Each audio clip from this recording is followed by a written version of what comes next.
কুফানগরীতে এক নাস্তিক ছিল। সে বলে বেড়াতো, আমি আল্লাহরে দেখি না তাই মানি না।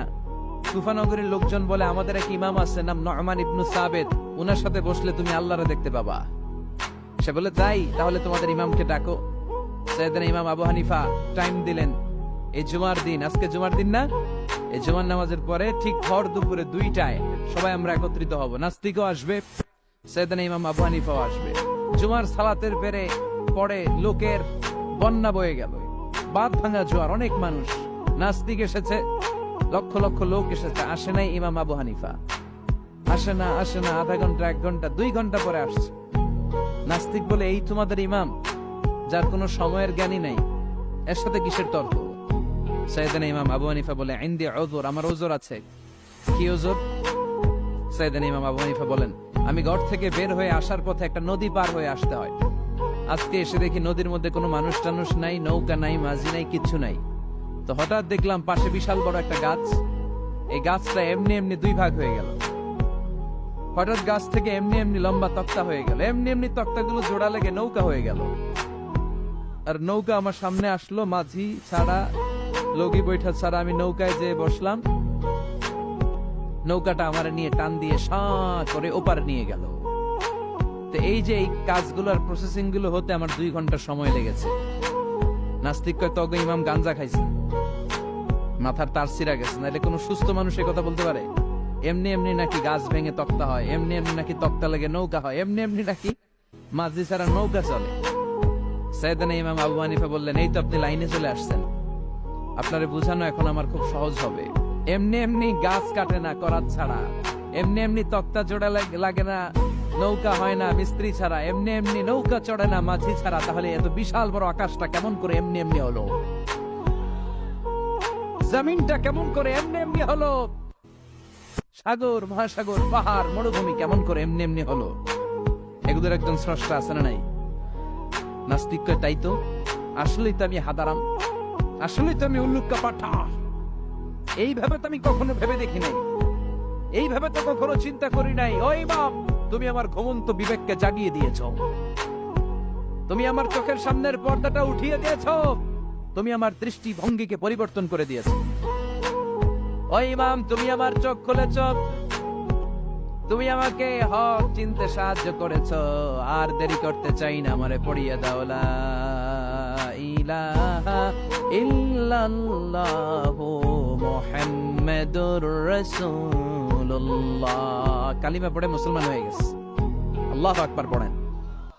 এমনি নাস্তিকদের জন্য এই সূরার ভিতরে আল্লাহ তাআলা অনেক দিগদর্শন রেখেছেন, জীবন দর্শন রেখেছেন।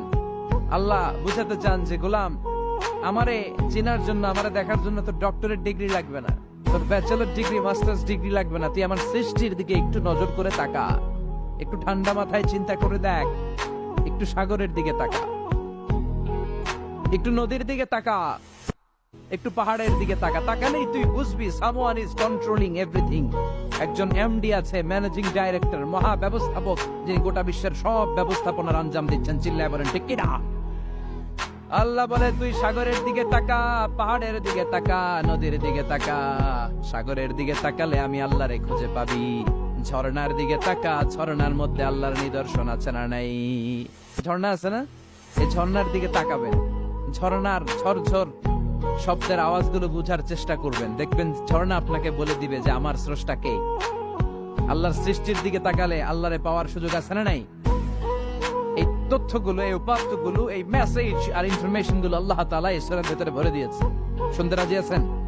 আওয়াজ করে বলেন তো সূরার নাম, আরো জোরে সবাই বলেন। কি নাম? মুলক। মুলক মানে কি? মুলক মানে রাজত্ব, মুলক মানে ক্ষমতা, মুলক মানে পাওয়ার, মুলক মানে কিংডম, মুলক মানে সভরেনিটি, মুলক মানে অথরিটি কার? এজন্য রব্বুল আলামিন বলেন, তাবারাকাল্লাযী বিয়াদিহিল মুলকু ওয়া হুয়া আলা কুল্লি শাইইন কাদির। সুবহান সেই সত্তা যার হাতে ক্ষমতা, আর তিনি সকল কিছুই করতে ক্ষমতাবান, সবকিছুর উপর কর্তৃত্বশীল। চিল্লায় বলেন ঠিক কিনা? তাবারাকাল্লাযী, সুবহান তিনি, বিয়াদিহিল মুলক, যার হাতে ক্ষমতা। ক্ষমতা কার হাতে? নাকি প্রধানমন্ত্রীর হাতে, র্যাবের হাতে, পুলিশের হাতে, আমনেগো হাতে?